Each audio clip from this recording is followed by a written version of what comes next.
Bonjour tout le monde, nous voici donc dans le cours de chiromancie. Donc aujourd'hui nous allons parler de la ligne de vie. Donc les vidéos précédentes nous ont parlé des monts, nous avons regardé tous les monts. Aujourd'hui nous allons parler de la ligne de vie. La ligne de vie, elle représente la vitalité, la qualité physique et la santé. Donc elle se situe à peu près, vous voyez comme ici. Attendez, je vais vous montrer au-dessus, entre l'index et le majeur, à peu près elle commence ici, et elle tourne tout le long du pouce, comme ceci. Donc je vais la dessiner ici. Voilà. Donc, il se peut qu'on ne rencontre pas du tout de ligne de vie. Il se peut qu'il y ait une personne qui a l'absence de ligne de vie.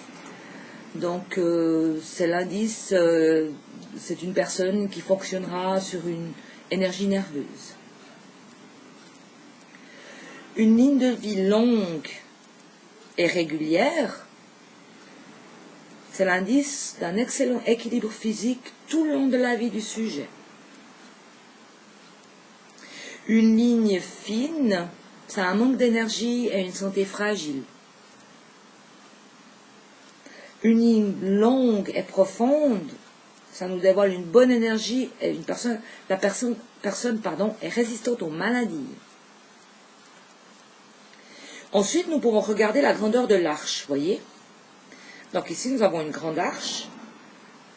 Donc les personnes qui ont des grandes arches, qui viennent à peu près jusqu'au milieu de la paume, comme ceci, c'est des épicuriens, c'est des personnes qui aiment la vie, c'est des personnes qui profitent pleinement de leur vie. Ensuite, si une personne a une petite arche, je vais prendre un autre stylo pour vous montrer à peu près la différence, c'est-à-dire une arche qui se serre plutôt comme ceci vers le pouce. Donc là, ça nous montre une personne qui ne profite pas pleinement de sa vie. C'est une personne méfiante, c'est une personne qui n'ose pas vraiment se lancer. Voilà, donc c'est presque une personne qui passe à côté de sa vie. Ensuite, ici, donc, nous n'allons pas étudier la ligne de tête aujourd'hui, mais c'est pour vous montrer. Normalement, nous avons la ligne de tête ici, comme ceci.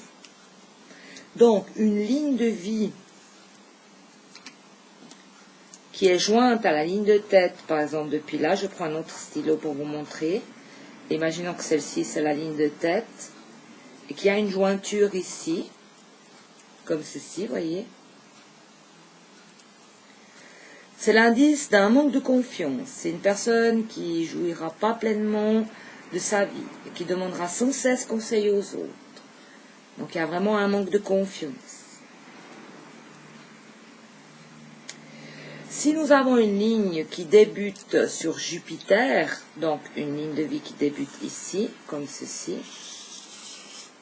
ça arrive, on le rencontre des fois. Donc ici, vous voyez.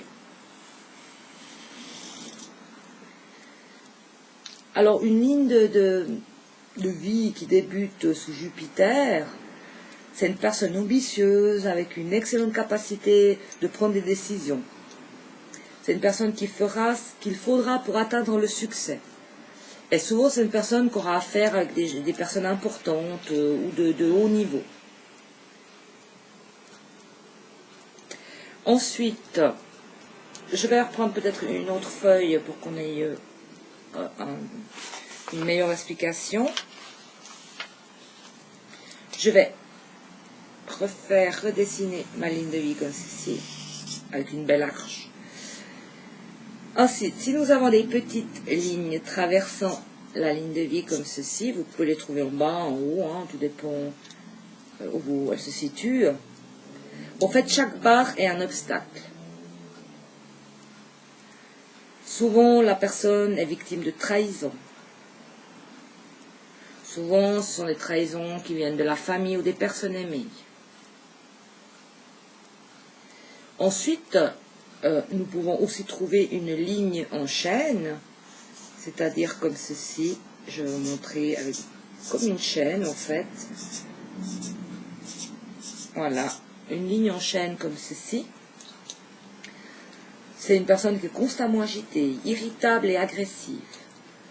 Souvent, ce sont des personnes de constitution fragile. et c'est une personne qui souffrira de maladies chroniques. Ensuite, je vais refaire une autre ligne de vie à côté. Si l'on trouve des points sur la ligne comme ceci, ça c'est que la personne a des problèmes d'estomac ou digestifs. Tout dépend de la profondeur du point et la couleur aussi.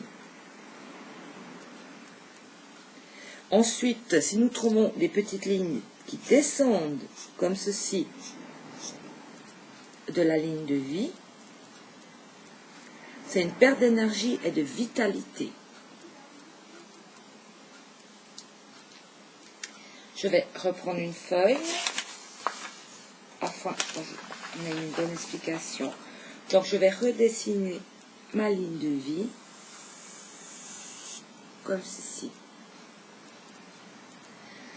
Alors, si l'on trouve un point, un point à la fin de la ligne de vie, ça montre une attaque soudaine en relation avec la tête. Si l'on trouve une barre à la fin de la ligne de vie, c'est un décès soudain, sans souffrance. Si l'on trouve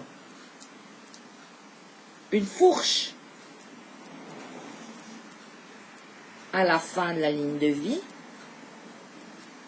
ça représente une division d'énergie.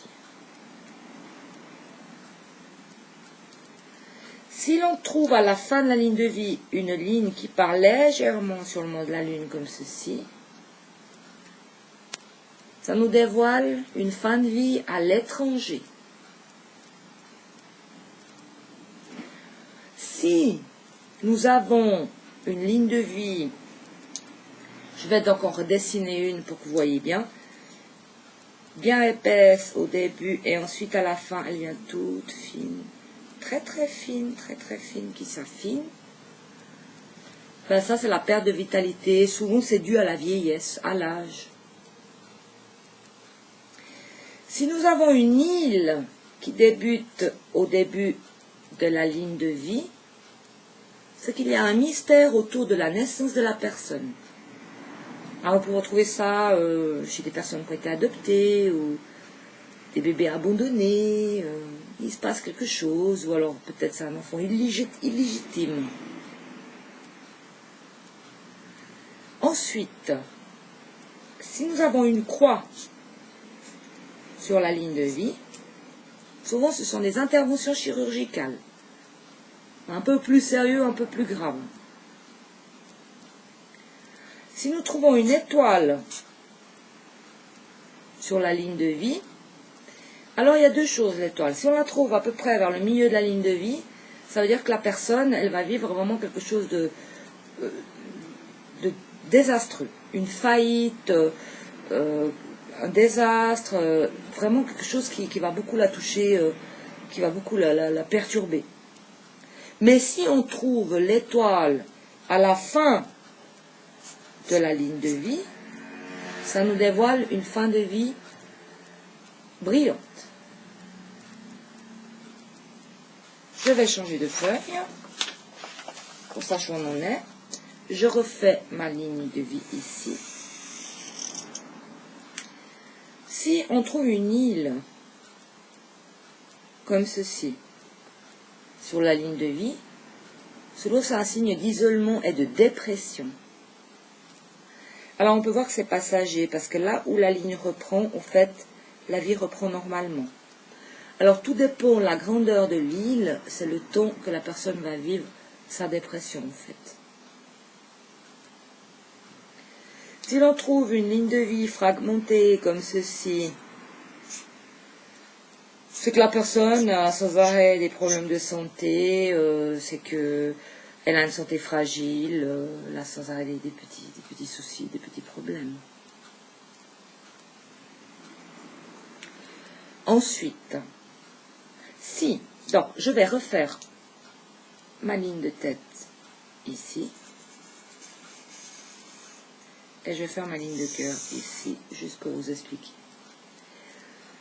Si une ligne part de la ligne de vie et se dirige sur la ligne de cœur comme ceci, souvent ce sont des coups de tête pour une histoire de cœur qui viennent perturber toute la vie du sujet au fait. Hein. Donc c'est souvent, ben voilà, on quitte tout pour quelqu'un d'autre. Ça c'est le signe des coups de tête. Par contre, si l'on trouve des lignes qui montent de la ligne de vie sur la ligne de tête comme ceci, c'est une personne qui a beaucoup de vitalité. C'est une personne, souvent on peut retrouver ces signes chez les grands sportifs. Voilà. Maintenant, nous allons passer aux cassures. Oh, je vais peut-être prendre une feuille comme ceci. Ici, nous avons nos deux mains. Voilà. Alors, vous vous souvenez, dans la toute première vidéo, nous avons parlé de la main dominante. Donc ça, c'est un D. Et la main non dominante. Donc, la main dominante est toujours la main avec laquelle on écrit. La non dominante est l'autre. Et si on est gaucher, c'est l'inverse. Alors, nous allons parler des cassures que nous trouvons dans les mains. Si, dans la main non dominante, nous avons une belle ligne de vie, sans cassure, et si nous avons dans la dominante une cassure comme ceci, c'est que la personne va passer à côté de quelque chose de grave, une maladie ou un accident. Elle s'en sortira. Pourquoi? Parce que nous ne l'avons pas dans la non-dominante. Mais si l'on trouve cet indice dans les deux mains, bah malheureusement, c'est que la personne ne s'en sortira pas. Ça annonce vraiment la fatalité, le décès de la personne. Même si la ligne est longue. Mais cassée. Donc, n'oubliez pas, avant de vous faire des frayeurs, dominante et non dominante. Si c'est dans les deux mains, c'est pas bon signe. Si c'est que dans une main, c'est bon signe. Maintenant, nous pouvons aussi trouver dans la main non dominante, dans ce que nous offre notre hérédité face à la vie, une belle ligne de vie. Et dans la main dominante, une ligne un petit peu fragmentée ou cassée ou un petit peu bizarre, comme sinueuse. Ça veut dire que notre hérédité nous offre une bonne santé. D'ailleurs, si vous regardez en arrière, les grands-parents ont vécu âgés, les parents vivent âgés. Mais malheureusement, par cause de votre hygiène de vie ou votre façon de vivre, vous aurez plus de problèmes de santé que ce que vous offrait votre hérédité. Voyez? C'est ça la différence entre dominante et non dominante. Et on peut avoir le contraire aussi. On peut avoir une non dominante avec des problèmes de santé. Donc c'est-à-dire des personnes qui ont vécu dans la famille, il y a eu beaucoup de maladies, il y a eu beaucoup de problèmes. Et grâce à notre hygiène de vie, notre capacité de bien se nourrir, sportive et tout, on a une meilleure santé. Voilà, ensuite viendront encore s'ajouter d'autres signes. Maintenant, pour revenir, donc je vais reprendre une autre feuille qu'on ait un bon dessin, parce que autrement ça ne va pas le faire. Donc là, je vais remarquer dominante et non dominante. Alors, imaginons, là, nous avons une belle ligne. Et dans la main dominante, nous avons une ligne fragmentée qui repart avec un carré. Comme ceci. Une croix au milieu. Ça veut dire que la personne aura un problème de santé, mais qui sera minimisé et protégé par le carré. Donc voilà, donc plus votre ligne de vie est belle, bien marquée, pas de cassure, pas trop de fourches, pas d'étoiles, Et plus vous avez une bonne santé, plus elle est fragmentée, il y a des choses un peu, des lignes qui descendent, et plus il y a des problèmes de santé. Voilà. Donc j'espère que j'ai rien oublié. Après, ça peut arriver que j'ai oublié certaines choses. Peut-être ça me reviendra dans les prochaines vidéos. Donc ça, c'était la ligne de vie. Donc moi, je vous dis prudence. Ne vous faites pas de frayeur. Et si vous avez des questions, n'hésitez pas. Alors je vous dis à tout bientôt. Merci, au revoir.